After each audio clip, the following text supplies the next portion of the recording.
Ooh, Bad Larry.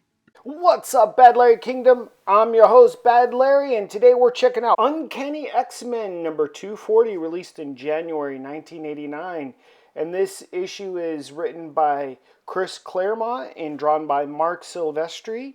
On the cover, it tells you right here, what more do you need? Oster, Mr. Sinister, the Goblin Queen, aka Madeline Pryor, the Marauders, the X-Men in Australia. And so far in this series, we've seen the Exterminators, we've seen X-Factors, but something about Chris Claremont and Mark Silvestri, this is your adult series here in the Uncanny X-Men. It gets a little sexy in this issue. With all the tie-ins, everything is happening almost simultaneously through the Exterminators, the X-Factor team, and now we're checking out the Uncanny X-Men. This issue is titled Strike the Match. Havoc, aka Alex Summers and brother to Cyclops, is having a very private romantic evening with Cyclops' still current legal wife, Madeline Pryor, aka the Goblin Queen, in the ultra-exclusive, swanky Rainbow Room Club atop Rockefeller Center in Manhattan. In parts 4 and 5, we saw the city has already begun to turn fully possessed. Here in Uncanny X-Men 240, the timeline is apparently just moments prior to that, i.e. we are seeing the calm before the storm regarding these particular characters. Madeline Pryor is redheaded. She's fine as hell! And she is a master manipulator. I've been hating on Alex Summers for not being strong-willed, pushing back against Madeline. But can you really blame the guy? She's coming at him full bore. She is a master manipulator, and if you have read ahead or you're familiar with this story, you know she doesn't love Alex Summers here. She is using him. In fact, she drags him outside. It appears to be to have a romantic drink and smoochies, but she always has an ulterior motive. It can be easily missed just as art panels, but the fact is that we see Madeline leading Alex outside, and Alex head in the sky with that stupid grin shows me that she's in control and he is just a dope who's under her spell. The fake Ghostbuster scientists show up, hooting and hollering, and state that the Empire State Building is growing, which we already know to be the case from parts 4 and 5 of the series, but their tone is all wrong for the sexy party of two, and are about to be kicked out. The maitre d' boots the fake Ghostbusters from the club, and we see that Alex Summers is totally clueless to Madeline Pryor, while Madeline has that evil eye looking back at the poor civilians about to be eviscerated in the elevator by her demons. She knows what's up. She's just stringing Alex along for the ride. We see her true form as the Goblin Queen in this upper right-hand page as she's inspecting the Empire State Building. She has a plan and a time frame. She's just checking on progress. And when she whips back around to Alex, she changes back into her party dress and has a sweet look on her face, which is all just projection. As the duo leaves, Alex notices the glasses on the floor of the elevator, and to shut him up from investigating too much, she slaps him with a yummy kiss. Man, this dude is just a dope. He has the baby batter brain. If you're wondering how the heck Alex and Madeline were able to even get to Manhattan, considering the X-Men have been hiding out in Australia, well, here's your answer. Gateway, the handsome Aborigine fella, a man of few words, aka he never says anything ever, is able to transport people willy-nilly, often without their knowledge or consent. Sir Alex is back in Australia, but Madeline has somewhere else to be. This whole love affair between the two is kind of hush-hush. Madeline, it seems, doesn't want to be involved with too many X-Men characters, so she just focused on Alex, as he is the brother to Cyclops, her real husband, and we will see she has some sort of serious anger issues surrounding their relationship. She's using Alex as sort of sex therapy revenge against Scott. This is confirmed as she travels back to the U.S. to Bard College, where she's having some sort of mental breakdown. We see her in her true attire, her Goblin Queen attire, very sexy, and her angry evil face. She clearly still wants Scott and hates the fact that Scott really truly loves Jean Grey. She literally points at Jean Grey's grave and hates on her, blaming her for the dissolvement of her marriage to Scott, and really anything that she doesn't like in her life is Jean Grey's fault. Somehow, Jean Grey's parents, her mom and dad, are at the cemetery as well. How did Madeline Pryor know this? It's unexplained, but what she does is downright vile. The Goblin Queen turns Jean Grey's parents into goblin minions and laughs maniacally as she does it, claiming she will do the same thing to Jean Grey. Boy, she really hates Jean Grey. Noster shows up, but we see how truly powerful Madeline Pryor is. Noster is a demon lord or demon master of some sort. He's real high on the demon level. And he's kind of low-key terrified of Madeline Pryor. Or that's how he's playing it. He's totally subservient to her, and she's given off pure Goblin Queen boss lady vibes. She wants her son, so they all just teleport off chasing a lead trying to get to baby Nathan Christopher. Well, we know from X Factor number 36, part 5, Noster knows exactly where this baby is and is playing Madeline Pryor the whole time. Everyone is lying to everyone here. Back in Australia, it is sexy fun times for the X-Men. Man, Chris Claremont and Mark Silvestri keep it saucy and dramatic in this series, like a telenovela. It is the X-Men book by name, but they seem somewhat like the supporting cast as the villains are driving the plot in this series. Longshot, if you weren't aware, is this blonde fellow with the 4 fingers per hand instead of 5. He is not a genetic mutant. He is considered a genetically altered humanoid. So a mutate, but not a mutant. He still has a power set though, same as Domino. He has luck powers and is one hell of a gymnast, acrobat, agility type. Rogue is dressed up in Dazzler's clothes playing Catch Me If You Can with Longshot. She is saucy too, telling him he can get lucky if he catches her. A little double entendre there.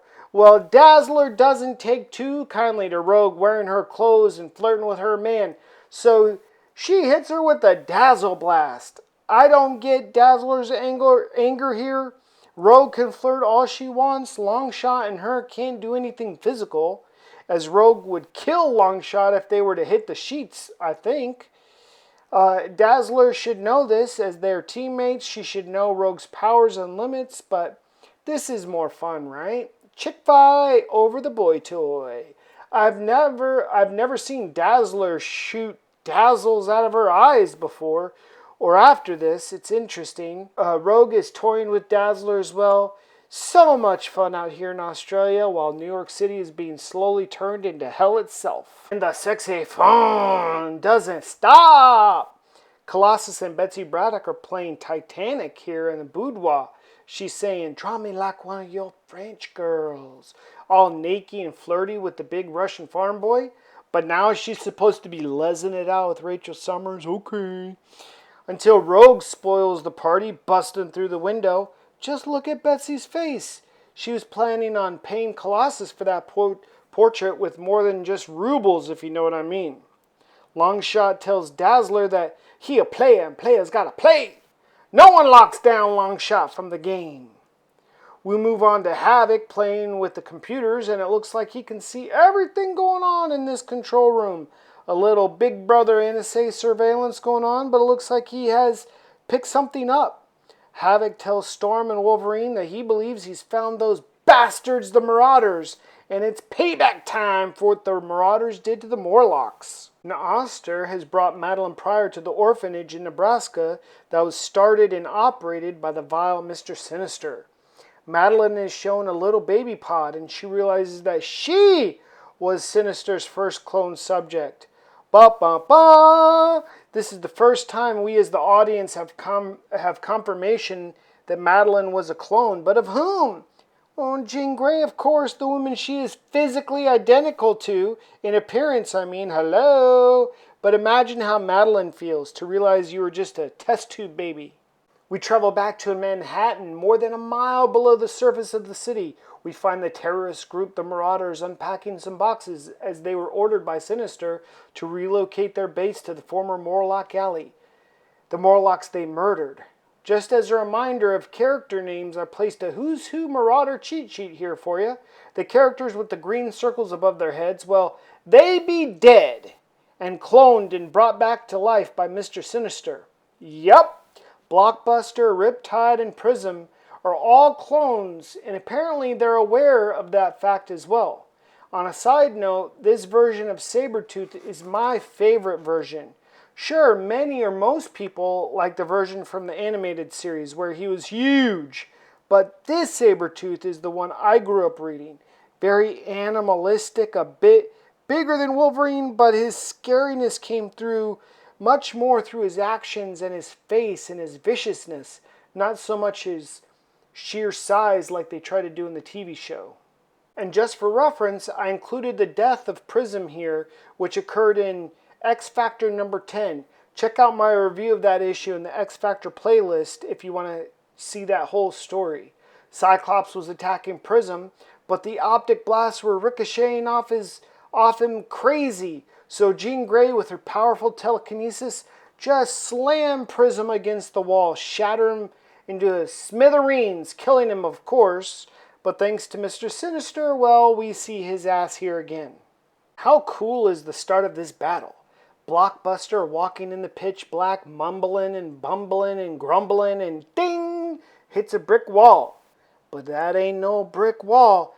That's the cold, hard steel of Colossus. And like an 80s action star, Wolverine lights up a dart, hits him with the, "You want a light, bub?" before Colossus punches old boy through next week. And then it's Sabretooth. This is what I mean. Look at that face. He looks like a real monster. It's terrifying. Much more scary than the cartoon version for sure. But Dazzler hits Sabretooth with the powerful Starburst Strobe, as she called it, downing him momentarily until his healing factor kicks in. And it looks like she takes out Scalp Hunter as well. I never realized Dazzler was such a powerful character. Havoc unleashes his powerful plasma blast, and just like when Cyclops blasted Prism, the energy bounced right off of him in all directions, causing, well, havoc and destruction. Everyone is ducking and dodging like stray bullets flying out of control. I will say it's interesting having both Cyclops and Havoc battle this same character with basically the same result, showing how their powers, although they look very different, have a very similar end result. I do like the look of the plasma blast, the circles all colorful, it's very pretty. Riptide is spinning and spinning, and he thinks he can get Longshot with some ninja stars. Doesn't he know that's Longshot's favorite weapon? By sheer luck, Longshot catches all the Death Stars and tosses them back. Return to Cinder. Scrambler knows the deal. The X-Men are here more like X-Force. They mean business. No punches pulled. It's a real battle here today. Blockbuster gets swallowed up by the walls. How? I don't know. Psylocke maybe? It's in his mind. Either way, he's off the board. But Arclight is hitting the walls with her best punch, the B-52 punch, causing a collapse on Psylocke and Rogue. But when Arclight grabs Psylocke up, you see those butterfly eyes, and we know not all is as it seems. Psylocke, or I guess I should be calling her Betsy, has pulled the old switcheroo on Scrambler here. He thinks he's attacking Betsy, but he is really attacking his fellow Marauder, Arclight. A little misdirection from the team's Psy operator, and the Marauder team is folding quicker than 10 deuce in Texas Hold'em. The battle against Malice is so interesting. Malice, of course, has made a semi-permanent home in the body of Polaris, Havoc's former lover. Malice is using Polaris' magnetic control powers to fling Colossus around like a toy, with Storm barely able to offset her with the wind. Alex has to take a shot at Malice, but he hesitates, as he has no real control of his power output. I find this super interesting, as Cyclops cannot control his optic blast coming out of his eyes, but he has control once he fires due to the training hardcore with the ruby quartz visor. But that means Cyclops has to walk around all the time with those ruby glasses or the visor. Havoc is just the opposite. He has control of when he releases his power, but no control after that. The two brothers have no control and total control, just the opposite of each other. In this case, Havoc fears that a blast at Malice could kill the body of Polaris. I like the duality of the Summers brothers. Polaris, aka Malice, takes the opportunity Havoc gives her by launching poor Colossus through the entire Earth, more than a mile of Earth, making an escape route for the Marauders. Dang, Colossus!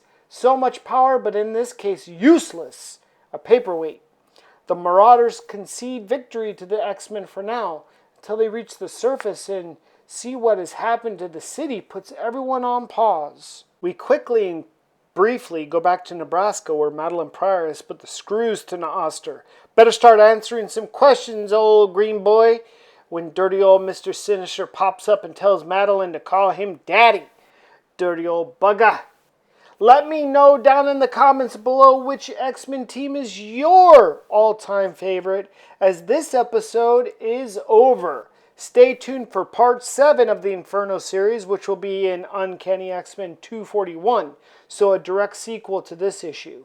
Make sure to check the Inferno series list to catch up on what will be coming out, as well as the previous episodes if you're new. Hit that like button and subscribe so you never miss an episode. Thanks so much. Peace.